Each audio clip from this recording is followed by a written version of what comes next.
Hello guys, welcome back to another FIFA 21 video. Today I'm going to show you these 4-2-3-1 custom tactics and player instructions in FIFA 21.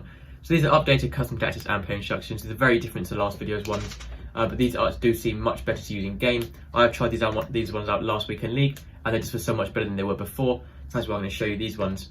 Before I start, it would mean a lot if you could subscribe. It really helps me out, and it really helps the channel grow. We're closing on 1,000 subscribers, and I really want to get there soon. So for the custom tactics first, not waste any more of your time. The defensive style is unbalanced. That's just sort of my main sort of defensive style to go with. Most likely, so I sort of use that the most, so I don't really want to change it from there. The width is on 4. The only reason for 4 width is to sort of close that gap between the two centre backs, make it a little bit narrower and a little bit easier to defend with.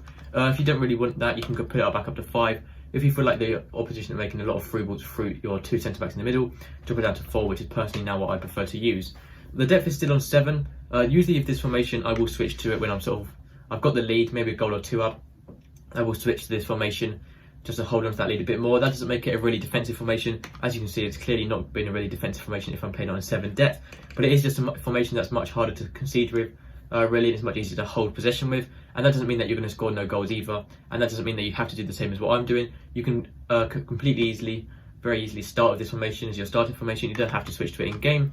After your goal up, you can start with this formation completely fine, and it'll be fine as well.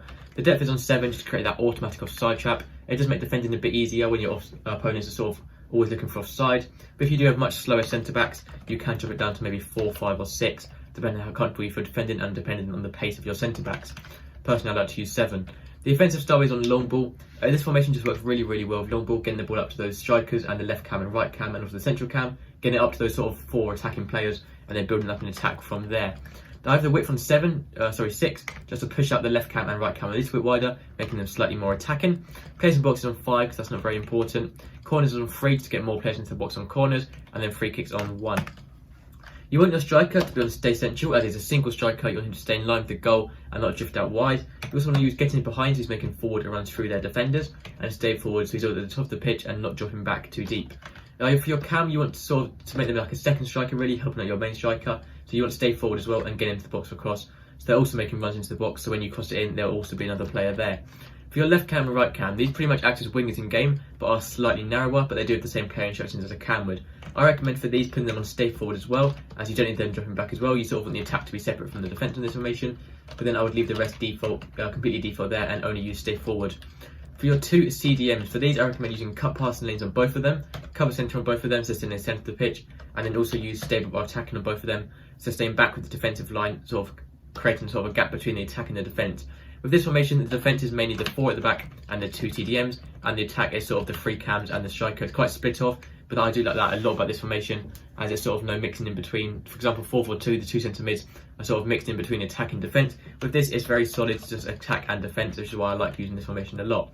So CDM, cut passing lanes, stay while attacking and cover centre to help out the defence. 2 centre backs, leave those default. For your fullbacks, use stay while attacking as well, so staying back in the defensive line, and then also use overlaps. They are making overlapping runs on the outside. And then for your goalkeeper, use comes crosses and sweeper keeper. And that's all the custom tactics and player instructions. It's a very quick video, but that's everything for this video. If you have any questions, let me know in the comments and I'll reply as quickly as possible. But that's going to be it for this video. Thank you for watching. Make sure to subscribe and I'll see you next time. Goodbye.